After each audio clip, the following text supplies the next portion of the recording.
Reciban el saludo de la Oficina de Epidemiología y Salud Ambiental del Hospital de Emergencias Pediátricas. El que les habla es el doctor Hugo Antonio Mezanín Esquivel, jefe de la oficina.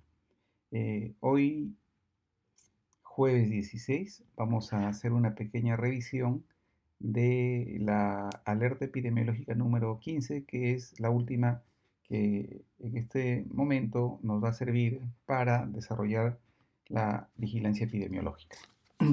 Los puntos que vamos a tratar en esta oportunidad son las definiciones operativas. Luego hablaremos de lo que es la definición de caso, evidentemente desde la perspectiva epidemiológica, con la finalidad de desarrollar la captación de pacientes. Luego presentaremos la clasificación clínica de COVID dada fundamentalmente para adultos en la norma nacional, y les presentaremos también la clasificación clínica para pacientes pediátricos propuesta por la Sociedad Peruana de Medicina Intensiva y la Sociedad Peruana de Pediatría, para finalmente concluir analizando el flujograma de clasificación de los pacientes COVID. En relación a las definiciones operativas, debemos de considerar algunos aspectos que son importantes, como por ejemplo el concepto de lo que es un contacto directo.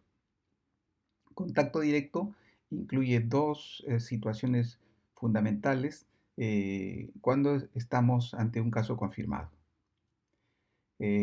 Persona que comparte o compartió el mismo ambiente de un caso confirmado de infección por COVID en una distancia menor de 2 metros. Entonces, para decir de que uno es un contacto directo, debe haber compartido un ambiente con un caso confirmado y a una distancia menor a 2 metros. Y esto ocurre usualmente en el lugar de trabajo, en el aula, en el hogar, en los asilos y en los centros penitenciarios. Y hablamos de contacto directo personal de salud, aquel personal de salud que no ha usado equipo de protección personal o no ha aplicado el protocolo para colocarse, quitarse o desechar el equipo de protección personal de manera correcta durante la evaluación de un caso confirmado por COVID-19. Entonces, el contacto directo es la persona que comparte o compartió un ambiente con un caso confirmado. Y ahí, como hemos precisado, la distancia a una distancia menor de 2 metros y incluye el lugar de trabajo. Ya nosotros en más de una oportunidad hemos asistido a esta condición cuando se ha ocurrido este contacto en el lugar de trabajo. Y cuando hablamos específicamente del personal de salud, decimos aquella persona que no ha usado protección personal o no ha aplicado el protocolo o la técnica adecuada del retiro de ropa durante la atención de un caso confirmado de COVID-19. El otro concepto que debemos manejar es el concepto de cuarentena. Hay el concepto de cuarentena, el concepto de aislamiento y el concepto de aislamiento hospitalario. Cuando el concepto de cuarentena lo aplicamos a una persona asintomática. ¿Y en qué consiste la cuarentena? En restringir el desplazamiento de la persona fuera de su vivienda o alojamiento por un lapso de 14 días, y que los vamos a aplicar en estas dos condiciones. Cuando es el contacto de un caso confirmado, ¿a partir de cuándo? A partir del último día de exposición con el caso, o personas nacionales o extranjeras que procedan de otros países, contados a partir del ingreso al país, ¿no? Entonces es importante también recordar que la cuarentena es aplicada a personas asintomáticas, el tiempo de cuarentena es 14 días y se aplica para los contactos de un caso confirmado. Luego tenemos el concepto de aislamiento domiciliario. Este concepto de aislamiento domiciliario lo aplicamos a personas sospechosas o confirmadas de COVID y consiste en restringir el desplazamiento fuera de la vivienda también o alojamiento por un lapso de 14 días contados a partir de la fecha de inicio de síntomas. Entonces, el aislamiento domiciliario lo vamos a aplicar primero a personas sintomáticas, segundo, que sean catalogadas como sospechosas o confirmadas, y en tercer lugar, el periodo de aislamiento es de 14 días.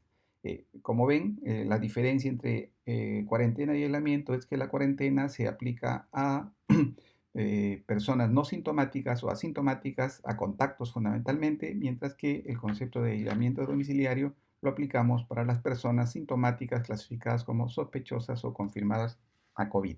En ambos casos, se traduce en un aislamiento social de la persona dentro de su ambiente familiar. Luego tenemos el concepto de aislamiento hospitalario, que es el procedimiento por el cual una persona con síntomas, con complicaciones, se le mantiene en un área separada de otros pacientes por un lapso de 14 días y que también se cuentan a partir de la fecha de inicio de síntomas. Ahora vamos a hablar de la definición de casos desde la perspectiva epidemiológica.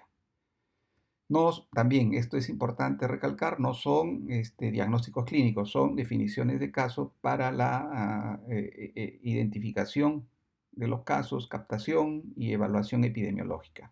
Y ahí vamos a definir los conceptos de caso sospechoso, y caso sospechoso está definido desde el punto de vista epidemiológico como persona con infección respiratoria aguda y que presenta dos o más de los siguientes síntomas: tos, dolor de garganta, dificultad para respirar, congestión nasal, fiebre, y que además tiene contacto con un caso confirmado de infección por COVID-19 dentro de los 14 días previos al inicio de los síntomas, o reside o tiene historia o tiene residencia o tiene historia de viaje dentro de los 14 días previos de inicio de síntomas a ciudades del Perú con transmisión comunitaria de COVID, o historial de viaje fuera del país dentro de los 14 días previos al inicio de síntomas. Entonces, un paciente con infección respiratoria aguda que presenta dos o más de los síntomas mencionados arriba y reúne una de las condiciones anteriormente mencionadas es definido como caso sospechoso. La otra definición de caso sospechoso es persona con infección respiratoria aguda grave, o sea, que tiene fiebre superior a 38, tos, dificultad respiratoria y que por su condición requiere hospitalización. Entonces, son las definiciones de caso sospechoso. Luego tenemos la definición de caso confirmado. ¿Qué es un caso confirmado? Es un caso sospechoso con prueba de laboratorio positiva para COVID-19. Esta prueba positiva puede ser PCR en muestra respiratoria o prueba rápida de detección de IgG o IgM-IgG. Contacto asintomático con una prueba de laboratorio positiva a COVID-19. Entonces, caso confirmado es el caso sospechoso con prueba positiva, ya sea para PCR o para prueba rápida.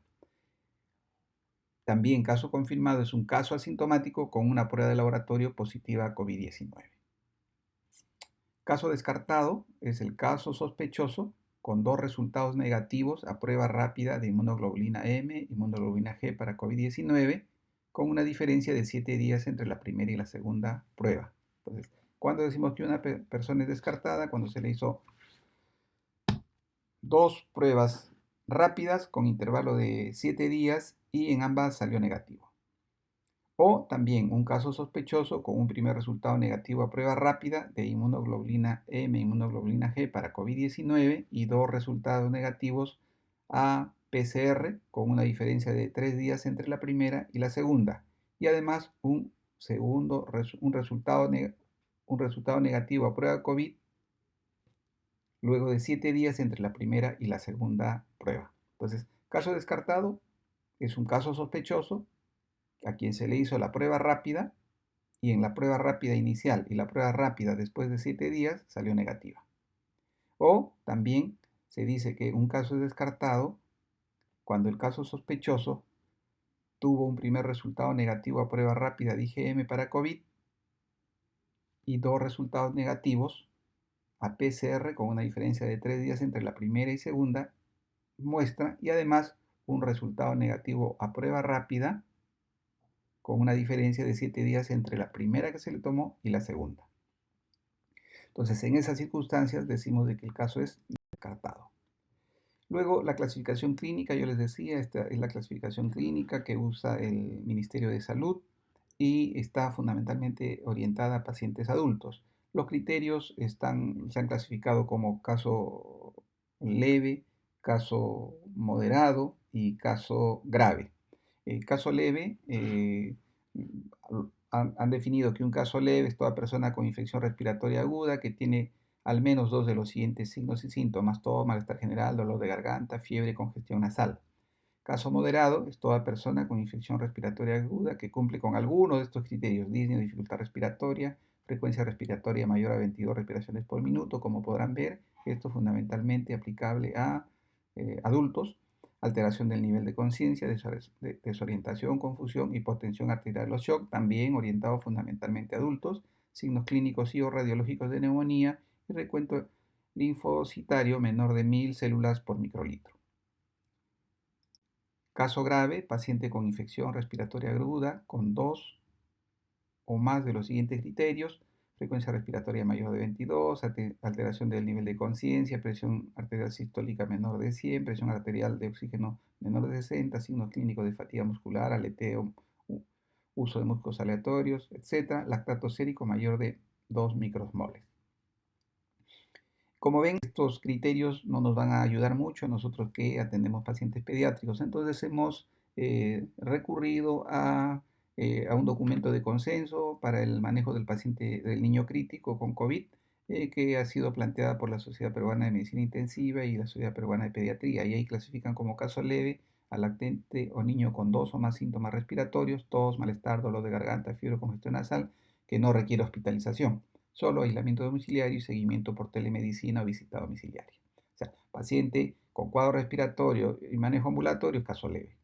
Caso moderado, lactante o niño con infección respiratoria aguda que requiere hospitalización por cumplir los siguientes criterios: disnea o dificultad respiratoria, incapacidad o dificultad para alimentarse, taquimia, y nos ponen los rangos de frecuencia respiratoria dependiendo de los grupos etarios, saturación de oxígeno menor de 92%, sin soporte de oxígeno, signos clínicos y o radiológicos de neumonía. Y el caso severo, lactante o niño con infección respiratoria aguda que requiere hospitalización en unidad de cuidados intensivos, en UCI o USIN, por cumplir los siguientes criterios: dificultad respiratoria severa, taquimia severa, disminución del estado de conciencia, letargo, convulsiones, gasometría arterial con estos parámetros, o síndrome de estrés respiratorio agudo pediátrico de cualquier gravedad, sepsis grave, shock séptico, trastorno de coagulación, daño miocárdico, rhabdomiólisis. De acuerdo a eso, podemos utilizar y hacer la captación de los pacientes haciendo uso del flujo para la clasificación de casos positivos COVID. Y ahí el punto o la puerta de entrada es la identificación del caso sospechoso. Y para la identificación del caso sospechoso tenemos que utilizar las definiciones epidemiológicas que identifican al caso sospechoso.